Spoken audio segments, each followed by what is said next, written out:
So Ri, so thank you so much for joining the What the Finance podcast today. I'd just like to start by asking, why do you think Wall Street Confessions has blown up so much? Yeah, I think people on Wall Street need an outlet, and I have been providing that for them pretty consistently. Yeah, definitely. And you think it was something that because I guess it's quite a lonely, can sometimes be quite lonely, can't it? Especially during COVID, long hours. You're pushed and pushed and pushed, and if you tell anyone, then they're just like, who cares? Keep working. Yeah, I definitely think there's a culture on Wall Street around you knew what you got into. It's traditional to work 80 to 90 hours a week. And I really want to open up the conversation around that and maybe even make some productive change. Yeah, definitely. And I think the issue is a lot of the managers and the people obviously at the very high end, they went through all that. So they went through all the tough times, 80, 90 hours. I guess you might say it was different back then potentially. But for them, they're saying, oh no, you have to do it to achieve it. But I think a lot of people aren't, not happy with doing it. Yeah, for sure. I think Wall Street and many other sectors of work are experiencing a cultural shift, and Wall Street is the one I'm kind of focused on, mostly because that's what Wall Street Confessions is. But I've heard from people in big law or in consulting, which I would maybe even put into the Wall Street bucket to an extent. But everyone is just tired of working so much, and the money's almost not worth it. Yeah, definitely. I saw something today about Deloitte, I think, and they were saying apparently was that something you post actually? I did, yeah. Yeah. So the head of Deloitte in the UK, which I've learned is not the head of Deloitte in the UK. One of my followers is wrong, but they Ah, sent his name in, and he's like a partner, and he does quite a bit. He sent his whole team an email and said, if you want control over your life, simply become a millionaire, a bum, or an author. And there's been quite some discourse in my comment section today around that. yeah, definitely. It's crazy some of the things because this isn't the first time I've seen something like that posted on your channel. So it's obviously something that happens quite often for a lot of these people. Yeah, for sure. I mean, what really got to me as I was posting it and as I was like rereading it was he said simply become a millionaire. And I know it's maybe just like the verbiage and like the language thing where it's like you're in the UK, at the risk of sounding like an uncultured American. I would assume it's simply is kind of integrated into your sentences more, but it was a little grating to me where it was like, I was like, if it was simple to become a millionaire, I would be a millionaire. I wouldn't be doing anything. Yeah. I think it sort of shows you sort of that they get in this bubble, don't they? A lot of people, like if you're in Wall Street or like you could even say tech and all these industries, they get in this bubble where they're just making so much money. It's just they don't understand what it's like sort of outside. Yeah, 100%. I think as you like come up and as you get bigger, you start to forget what it was like to be at your roots. And even working in what I work, I've caught myself a few times being like, oh my God, this is so easy. Why isn't this person doing this? And then I have to remind myself that I was an intern at one point, and just because I have like a job and a title now doesn't mean that I should expect so much more from everyone else. Yeah, definitely. So we'll go on to yourself and talking a bit more about sort of your journey. So and starting the page and the influence for doing it. So can you talk more about that? Yeah, of course. So my name is Ri. I'm 21. I live in New York. Um, I majored in finance and international studies when I was in college with a minor in arts management. I dropped out because I love being a founder and an entrepreneur. And I have a full-time position at StockTwits as a social media manager. So that kind of takes up my day. Prior to that, I worked in sales and business development over at Bullish Studio, a creator incubator. And prior to that, I was just kind of working or interning rather at a Silicon Valley startup. So that's just a brief background on me. I started Wall Street Confessions when I was recruiting for investment banking because I thought someone had to open up the conversation, and why not me?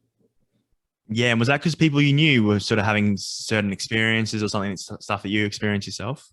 To an extent, I mean, as I was recruiting, I noticed a few patterns that I thought were interesting and should be spoken more about, but weren't being spoken about. And of course, I was following pages like Liquidity, Not Your Father's Broker, who I love, by the way, shout out NYFB. Um, great person, but I was like following all of them and I love their content. But like, I think there was this phase in the finance meme space before everyone got super conversational where a lot of the content was about like Gucci loafers, Patagonia vests, jewel pods. And I was like, like I have all of those things, but I'd rather talk about what's actually happening. And that's why I wanted to start the page. Yeah, and I think a lot of these conversation points and really important issues, they start as memes sometimes. It's a way for people to make fun of them. And it's like, hang on, these are actually very serious matters that we need to talk about more. So how important do you think the anonymous nature of Wall Street Confessions was to its growth? Yeah, so I think giving people a place to speak where they don't have to run the risk of like banks looking at their emails or seeing that they accepted like an external email or anything from someone like me has been or has largely contributed to the growth of the page. And as far as me being anonymous goes, I think it definitely played a role in it. But as I've grown, I've realized that I need to create a healthy relationship with my brand. And part of that is just separating myself from it. So for a while, I really used the page almost as my personal. And then quickly I realized that that goes downhill fast. People still want to engage with me. I have 16,000 followers on my personal account. I post about dating and life and fashion and whatever, but I've managed to separate the brands. But I think there's something humanizing about a founder kind of coming out and saying, I started this, I did this, because a lot of people love to talk to influencers and love to just comment things on Instagram without realizing that there's someone behind the things that they're digesting. And oftentimes I would receive a lot of misogynistic comments or a lot of hate. And I just thought the natural next step was to be like, hey, I'm like a person. You're not just talking to a wall. Yeah, I found that quite interesting because obviously it can still occur when when you've obviously your own page, but when you're anonymous as well, it's sort of almost that another level where people don't see that there's actually a person behind the page. Yeah, 100%. Yeah, definitely. And so what would you say are sort of the major issues you've seen in investment banking from your own experience and maybe others' confessions? Yeah, so as I've seen confessions and as I've gone on to work on projects related to Wall Street confessions, I've noticed that gender inequity is a glaring issue and Wall Street is trying to address it, whether it's with diversity and inclusion or whether it's just with general practice. And I think a lot of banks are trying to work on nailing it down the right way. But a lot of people are disappointed and they think that D&I programs are counterproductive, or a lot of people are confused by them and they don't know how to react. And I think women deserve better than what they've been getting for years and years on end. Yeah, definitely. So are you saying they're not doing enough or maybe they're not being accepted, the sort of initiatives that they're creating? I think they're trying to establish initiatives, and I think the general consensus is that while they're needed, they're not being executed the right way. I couldn't comment on it because I'm unfortunately not on the Goldman Sachs board, but I do think a lot of people are frustrated with the D&I standard right now. Yeah, definitely. So sort of on to the next question. So I know the page has changed my views on investment banking and sort of the want to actually pursue a career in it, and obviously other pages as well. So has the page also changed your views? Yeah, I mean, when I started it, I wanted to be an investment banker, right? I thought I'd climb the ladder, go to private equity, go to a hedge fund, be 40 and hot and retire, or do whatever 40-year-old women do in finance. And then as I was doing it, I was like, oh, wow, I actually don't want to do this at all. And I'd much rather work in social and community. Yeah, and why was that? You just thought it was something that you're more interested in, or? I think I really love scaling pages and growing brands and working with communities that are super intentional. And Wall Street Confessions has given me that gift and almost unlocked a talent that I never knew I had. So it's interesting when you find a new skill out of almost nowhere and you just lean into it and it gives you so much. I mean, personally, like Wall Street Confessions is responsible for every job I've ever gotten. And I am very grateful for that. Yeah, it's crazy. I just started as something that you thought you'd do on the side, and now it's sort of shaped you so much. Yeah, I mean, when I started it, I used the page for networking. And I think a lot of my OG followers remember I would post on my story DM me if you work at Goldman Sachs, or DM me if you're a woman in finance. And then I would talk to those people and be like, hey, I would love to connect. I really want to get into banking. I actually distinctly remember I got into something or another with Goldman Sachs. It was online, so I'm pretty sure it was just where they threw like the leftover people. And it went to my junk email. And I was in such a panic because even though it was just an insight series and it was online, they were still like interacting with people. And I had just quit an internship, or I was in the process of quitting an internship for a tech startup. And I freaked out. I texted my aunt, who's director or who's like head of M&A at like a Swiss bank. And I was like, what do I do? My Goldman Sachs thing went to my email. I can't register. They're not replying to me. And then I posted on my story and I was like, DM me if you work at Goldman Sachs, like please, especially in the New York office. And I freaked out to every person who replied. And this was last year, by the way, before I had the courage to drop out and just say, fuck it. And I was like, it went to my junk email. I had no idea I could sign up for it. I'd be so grateful. I'd love to be a banker. And that not happening was kind of the nail in the coffin for me. I mean, it happened. Like, I had a few well-connected people get me into the program, but as I was going through it, I was just kind of like, do I want to do this? Do I want to fight and grapple for an insight series that's online that people get into because they didn't get an analyst position? Yeah. And then I dropped out.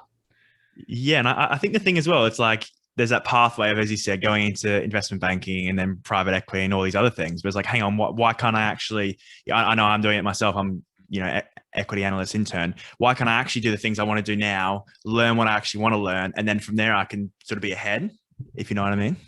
Yeah. I mean, it's so interesting to see my own personal growth because now I have the word manager in my title, which probably doesn't mean a lot to a lot of people, but it means something to me. I love it. I'm in the process of hiring someone part-time to work under me.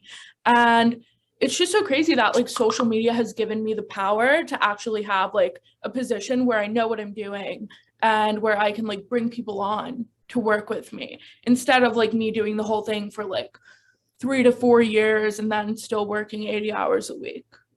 Yeah, definitely. And it's almost a nightmare, isn't it? So you mentioned you've sort of been influenced by some meme pages. You mentioned Liquidity there and a few other ones. What would you say is the funniest confession you've ever received? It's funny. I was actually looking through every single Wall Street confession I've ever gotten today. So like thousands. And like I was looking through the page because I'm working on something I can't disclose, unfortunately, but it's a big project. And there's a few of them. I think there was something about,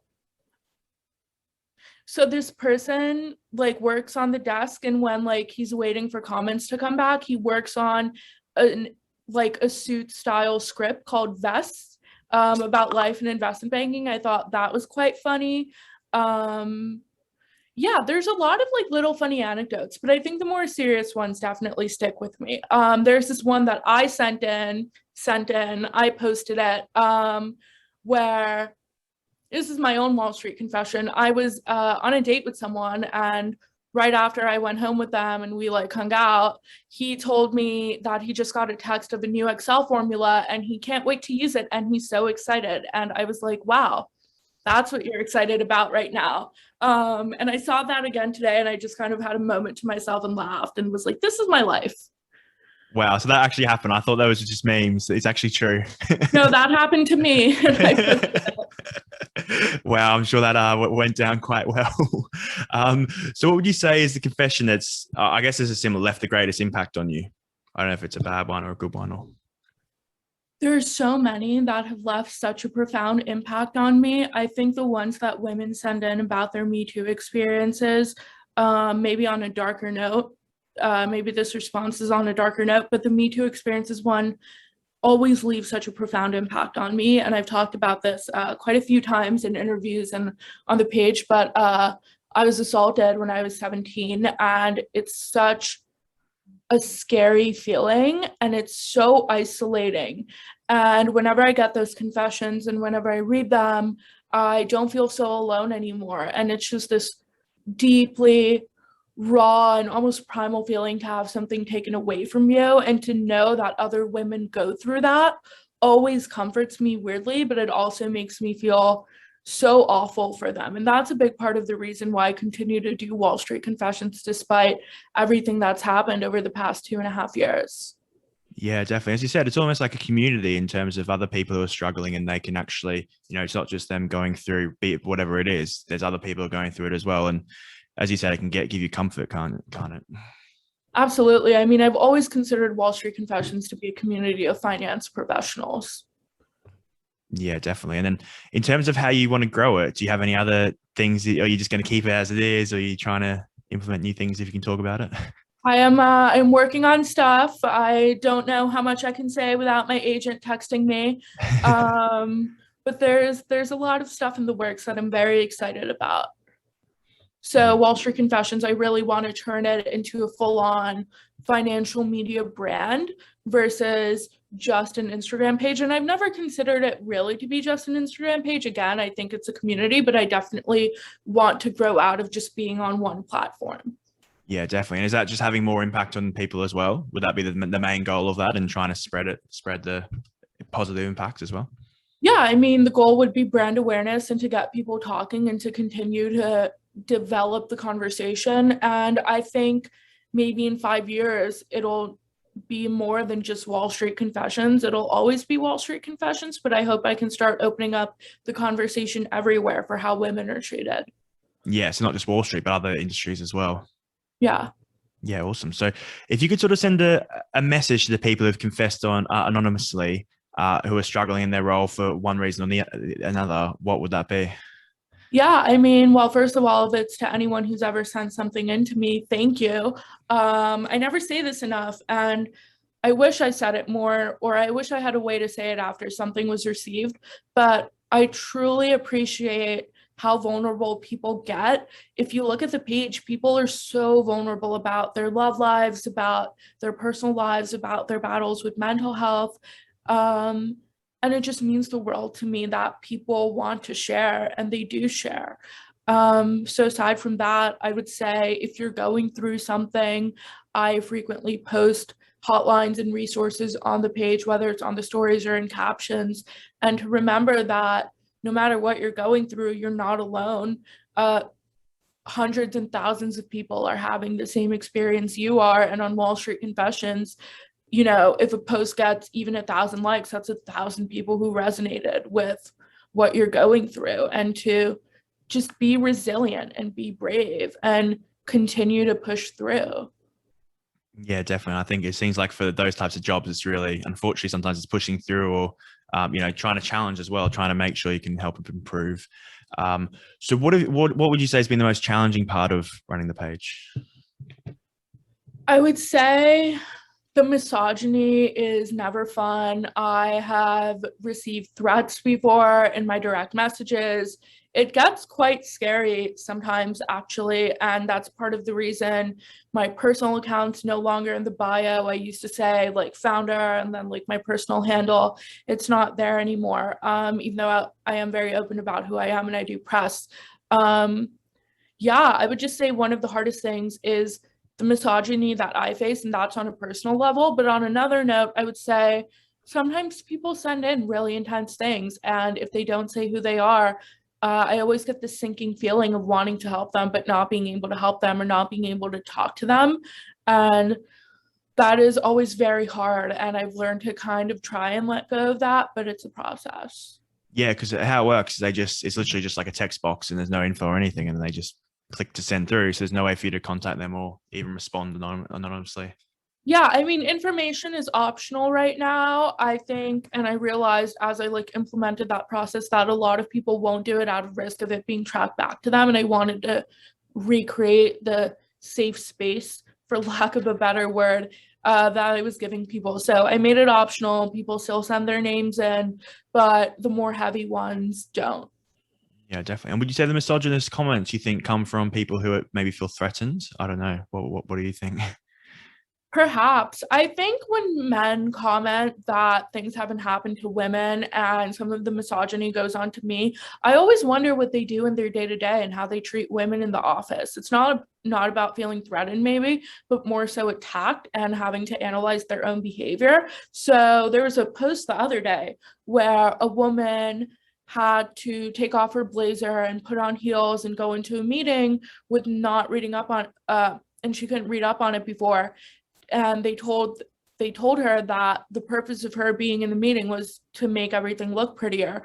And a lot of men commented and they said that didn't happen, that could never happen. And it always makes me wonder, like, hey, how do you like treat women in your office? How do you treat like female analysts? How do you treat the EA? Like even support staff, like how do these men look at women, and do they realize that what they're doing is harmful or what they're saying is harmful? Yeah, definitely. And it might not even be, as you said, just men and women. It might be different hierarchies as well, back office, front office. And, it might just be how they treat everyone potentially. Yeah, I mean, I personally strive to treat everyone with the same level of respect, unless, of course, they're a danger to society or they're just an asshole to me, in which case, God bless and fuck off. But anyone in my day-to-day that's kind of neutral or just whatever, I treat very equally. So you sort of talk about how you're quite interested in Bitcoin and Ethereum and cryptocurrencies. How did you get into crypto, and what are your thoughts on the space? Yeah, I mean, I've known about Bitcoin since it started. Fun fact, my cousin, who's like 18 now, when he was like 11, he was playing RuneScape and they told him about Bitcoin, and he figured out how to buy a Bitcoin at the age of 11, and he put like a few cents into it. When he was 16, I believe, he cashed out in like 2016 or something, whenever it went to 17,000. And it was so funny to me. I was like, he told me to buy Bitcoin and he was 11 and I didn't buy it. And I was like 16, 17 maybe at the time when he cashed out. And this kid, he had like tens of thousands of dollars. And I was like, oh my God. And then like when I started reading into it more, and like my love for Bitcoin grew a lot deeper when I joined Clubhouse and when I learned more about what it was. And as I started working in financial media and got into retail investing, I fully learned what it was. And I fully think it's the future. So I consider myself a Bitcoin maximalist and an Ethereum maximalist. I would argue that Ether has like more of a usage case, but Bitcoin's the OG. Yeah, I'm deeply into crypto, and I'm actually working on a really exciting NFT project. Oh wow, that's awesome! And I think you said something that you on a Clubhouse with Paris Hilton. I was on a Clubhouse with Paris. She happens to follow me on Twitter now because of that. Very exciting. I think Clubhouse is a fever dream. I was on it for approximately 3 to 4 months. I have like 1,800 followers or whatever. And through that, I met like so many VCs, so many great people, but also Carol Baskin from Tiger King randomly followed me one day in a Clubhouse. And I was like, oh my God, Carol Baskin just followed my personal account, Wall Street Confessions, and my Twitter. What is happening? And then I met with her on Zoom for a work thing, and it was so surreal. And I was like, what is this app? How did it happen? How am I on here? Yeah, wow, that's mental. Yeah. Yeah, crazy.